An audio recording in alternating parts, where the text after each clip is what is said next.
अस्सलाम वालेकुम फ्रेंड्स, इस सवाल को भी हम फैक्टराइज करने जा रहे हैं बिल्कुल उन्हीं रूल्स के मुताबिक जो हमने शुरू के एपिसोड्स में डिस्कस किया जब से हमने रिमाइंडर थ्योरम का आगाज़ किया।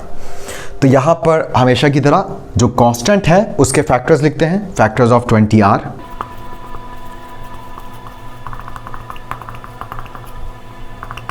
तो ये वो नंबर्स हैं जिनकी टेबल में 20 आता है, मगर हमें इनमें से एक ऐसा नंबर निकालना है जो जब x की जगह पुट करें तो हमें 0 मिल जाए, और वही नंबर हमें एक ऐसा फैक्टर ला कर देगा जो फैक्टर इस एक्सप्रेशन को डिवाइड करेगा। तो सबसे पहले रफ में आप जानते हैं हम बारी बारी पुट करते हैं, जैसे आपने शुरू में देखा जब से हमने रिमाइंडर थ्योरम शुरू किया। तो यहाँ पर मैं ज़बानी इसको अब डिस्कस कर रहा हूँ। अगर आप +1 पुट कर देते हैं तो 1 का क्यूब 1 होता है, 21 1 21 होता है, 1 + 20 21, 21 - 21 0, यानी कि +1 से ही हमारा फैक्टर बन जाएगा। तो यहाँ पर हम बताते हैं कि जो गिवन पॉलिनोमियल है वो है x³ - 21x + 20, और अब जहाँ जहाँ x है हम वहाँ 1 पुट कर रहे हैं। तो 1 का क्यूब 21 × 1 + 20। अब पावर्स अप्लाई करते हैं, जहाँ मल्टीप्लिकेशन हो रही है वहाँ मल्टीप्लिकेशन करते हैं। 1 का क्यूब 1 होता है, 21 1 21 होता है, और आगे +20 +20 + 1 makes +21, and +21 - 21 makes 0।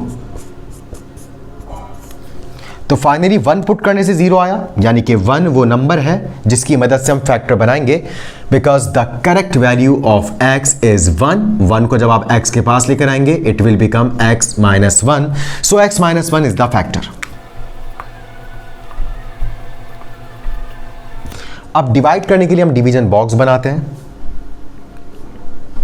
Given polynomial को डिवीजन बॉक्स के अंदर रखते हैं, x³ - 21x + 20, और यहां पर भी आप देख सकते हैं एक टर्म मिसिंग है। x³ के बाद अगर एक कंप्लीट टर्म्स होती तो एक ऐसी टर्म होती जिसमें x² आती, फिर x⁴ और इन द एंड x⁴, यानी कि x गायब हो जाता और कांस्टेंट आ जाता। मगर हमें उससे कोई फिक्र नहीं करनी, क्योंकि आप जानते हैं एक वक्त ऐसा आएगा कि जहां एडिशन सब्ट्रैक्शन करना पॉसिबल नहीं होगा, क्योंकि टर्म सेम नहीं होंगी, और उस वक्त हम उन टर्म्स को एज इट इज नीचे लिख देंगे। तो कैसे, अब यहाँ देखते हैं। डिवाइड हमने करना है x - 1 से।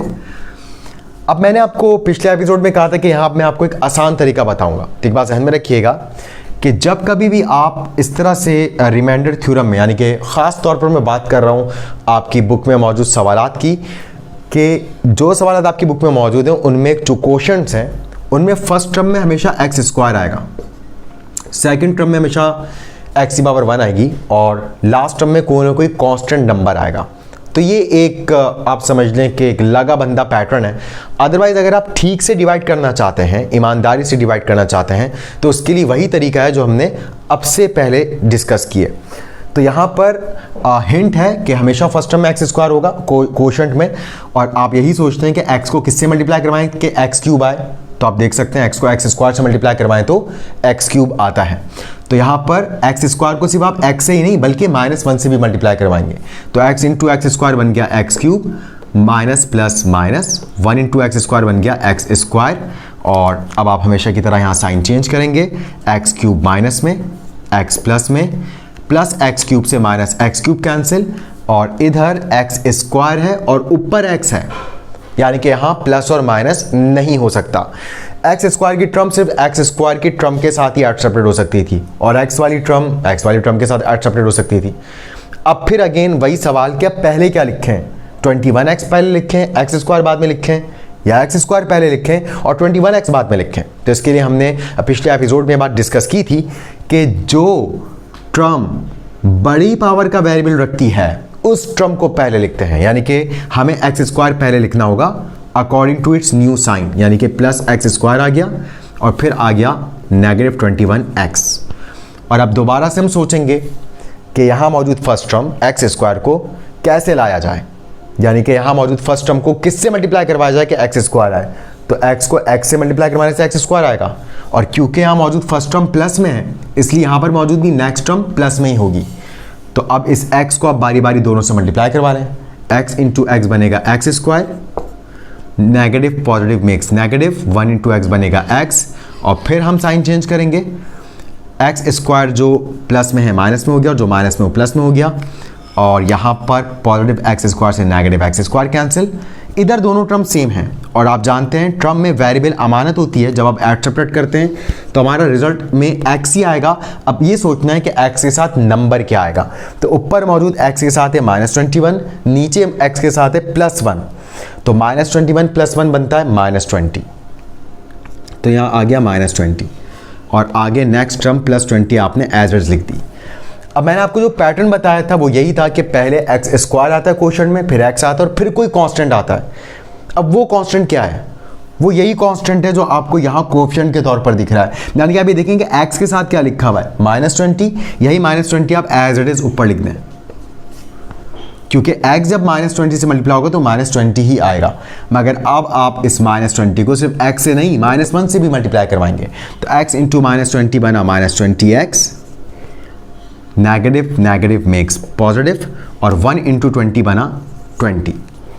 फिर साइन चेंज, ये प्लस में और ये माइनस में, और आप देख सकते हैं सेम टर्म्स हैं, नेगेटिव पॉजिटिव, ये कैंसिल, रिमाइंडर 0। इट मीन्स यहाँ पर हमारी मल्टीप्लिकेशन जो डिवीजन का प्रोसेस था वो कंप्लीट हुआ। और अब हम रिजल्ट लिखते हैं।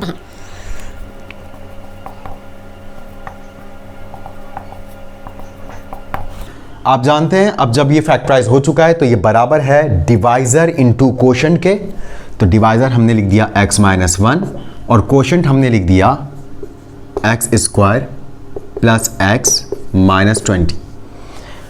अब सवाल ये कि क्या है मिडिल टर्म ब्रेक मेथड से हो सकता है, तो बिल्कुल हो सकता है मिडिल टर्म ब्रेक मेथड से।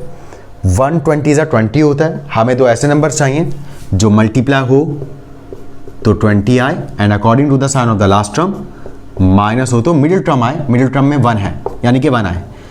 तो मिडिल टर्म ब्रेक मेथड के आप एपिसोड्स मुलाहिजा कर सकते हैं, बहुत तफसील से हमने इस पर बात की है कि कैसे फैक्टर्स लाते हैं। अब हम उस तफसील में नहीं जा रहे, आप में से जो लोग ये जानना चाहते हैं वो इसी चैप्टर 5 में पिछले जो एपिसोड्स हैं ज़रा उनको खंगालें, आपको बहुत आसानी से मिडिल टर्म ब्रेक मेथड के बहुत सारे सवाल और एग्जाम्पल्स मिल जाएंगे। यहाँ पर वो दोनों नंबर हैं 5 और 4, तब यहाँ पर x को तोड़कर 5x और 4x लिखेंगे। अब आप जानते हैं जब हम सब्ट्रैक्ट करते हैं तो एक फैक्टर के साथ प्लस आएगा और एक के साथ माइनस आएगा। मिडिल टर्म का साइन ऐसी सूरत में हमेशा बड़े फैक्टर के साथ आता है, तो 5x के साथ प्लस आएगा और 4x के साथ माइनस। अब क्योंकि 3 टर्म से 4 टर्म्स हो गई हैं, क्योंकि आपने मिडिल टर्म को 2 टुकड़ों में तोड़ दिया है, तो अब हम 2 टर्म्स करके कॉमन लेंगे। x - 1 as it is. यहां पहली 2 टर्म में से आप देख सकते हैं x कॉमन है, एक्स स्क्वायर में से x बाहर, एक x अंदर, 5x में से x बाहर, तो ब्रैकेट में 5 रह गया, ब्रैकेट क्लोज। अब अगली 2 टर्म में से कॉमन लेते हैं, minus sign as it is. 4 और 20 दोनों 4 के टेबल में आते हैं, 4 कॉमन आ गया, 4x में से 4 बाहर, x रह गया। ये वाला साइन आप जो कॉमन लेते हैं हमेशा उसकी साइन से मल्टीप्लाई करवा के लिखते हैं, minus minus plus, 4 5 20, curly bracket close. तो polynomial of x will be equals to x - 1। यहाँ फर्दर आप देख सकते हैं x + 5 कॉमन है, और जो बचा उसको एक नए ब्रैकेट में लिखते हैं। ब्रैकेट x + 5 बाहर आने के बाद इधर से x रह गया, और इधर से ब्रैकेट बाहर आने के बाद -4 रह गया, और यूं हमारी फैक्टराइजेशन मुकम्मल हुई। तो उम्मीद है कि इस एपिसोड में जो हमने एक ख़ास टेक्निक यहाँ पर डिस्कस की, जो मैंने आपको वाजे कर दी कि सिर्फ इन क्वेश्चंस के लिए है, सिर्फ इस एक्सरसाइज के लिए है कि आपके पास जब भी क्वोशंट आएगा रिमाइंडर थ्योरम के सवालात में, एग्जाम्स में भी ऐसे ही होगा, तो हमेशा पहली टर्म x² की होगी, फिर x की होगी, और फिर कोई ना कोई कांस्टेंट नंबर होगा। तो आप इस पैटर्न से भी आसानी से क्वोशंट जान सकते हैं। इंशाल्लाह मिलते हैं नेक्स्ट एपिसोड में, तब तक के लिए अल्लाह हाफ़िज़ एंड टेक केयर।